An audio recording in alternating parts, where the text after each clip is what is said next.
Huda ini menjadi sebuah arus memperbaiki hal-hal yang berkaitan dengan umat demi kemaslahatan mereka dari semua aspek. Karena begini, ini kan persoalan Huda adalah lembaga pendidikan yang komit dengan apa yang diperintahkan oleh agama, apa yang diperintahkan oleh Allah.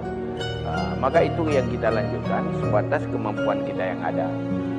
Dan persoalan itu mencakup semua aspek kehidupan dalam bentuk perbaikan. Pertama sekali dalam mungkus ini juga kita sudah merubah bentuk format struktural Huda, di mana para orang tua seperti Abu Budi itu berada di Suriah. Mereka bukan di level eksekutif yang bekerja. Kami ini hanya mengemban amanah dari guru-guru kami untuk menjadi pelaksana harian. Itu pertama, menjadi perubahan pertama.